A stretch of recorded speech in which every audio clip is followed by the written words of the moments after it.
Bali yung kanina natin na store management meeting or SMA. Bali yun kami ni May Loli ang attendance na dapat 2 to 3 person ang mag-a-attend nito every Friday. Yung delivery natin, yung once a month, which is tapos na nung July 9, bali yung delivery natin every Wednesday via Philippine Rabbit. And then yung warehouse request for inventory, which is tapos na natin ma-input sa sheet. Yung premium cotton royal blue extra small, may 4 lang tayo. Yung PQ collar is busya medium to double XL, wala tayong stock. Yung sa dry fit collar niyon orange extra small, wala tayong stock. Anong gagawin may dito sa wala tayong stock? Okay. Tapos wala din na pag-usapan na item for allocation kanina. Yung sa slow moving item, yung like pillowcase na plain, wala tayong binita niyan, inflatable pillow at saka canvas pouch. Bali yung inflatable pillow, naka-promo naman na sa atin na 120 with free print. Bali, paki-ano na lang, paki-suggest na lang kay customer pag may mga mag-inquire. Yung display naman, as per naman sa akin, is good naman. Sa website, ang update lang doon is yung page modification ni BDC website. Sa ROM, ang new system update natin, ang nakaano sa atin ngayon na dapat natin i-post is yung gift ideas at saka family share. Bali, Jason, same color, anuhin mo kung ano yung mabinta sa atin na design ng family.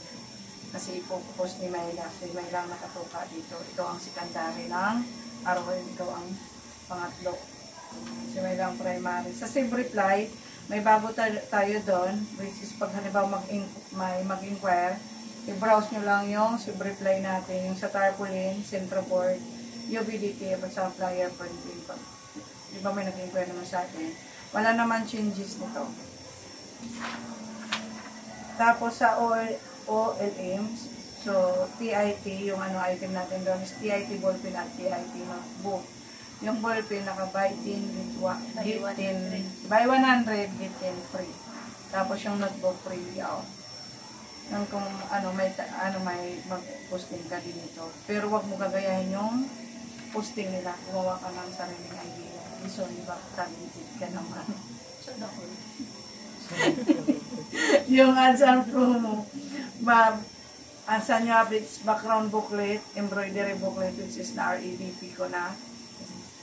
And then yung sa tricycle, 11 pa lang active natin, 3 install, waiting tayo ng delivery, which is may REDP number 1836.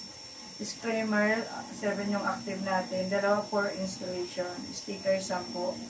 Yung sa curtain natin, 4 pa lang, kasi hindi pa dumating yung dati natin request na 15. Wala naman na encounter na treasury, complaint, at saka refund this week.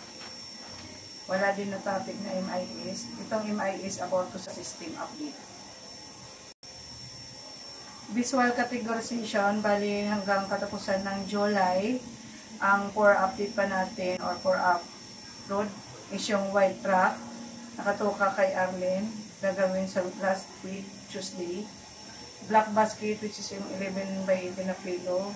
Sa webis naman, putang kailangan dyan. Kailangan hindi.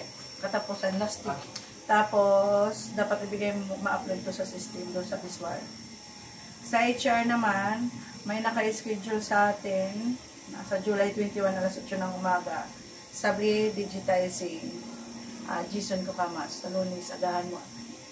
Sa bahay ka na lang, sarado pa yung mall ng alas 8. Yung ka na lang sa bahay nyo mag-attend. Sisiw lang yun sa'yo. Sa active hotspot, bali yung kay Jason din, hindi lang nadadan pa ng mga approver, which is done na si Jason. Yung garments ang consumable, tapos na tayo every Thursday before 5 p.m. dapat nakapag-posting na sa system. Ang garments nakaka kay Myla and yung consumable kay Jason. That's all. Thank you. Nagits so, parang tulala ka Jason.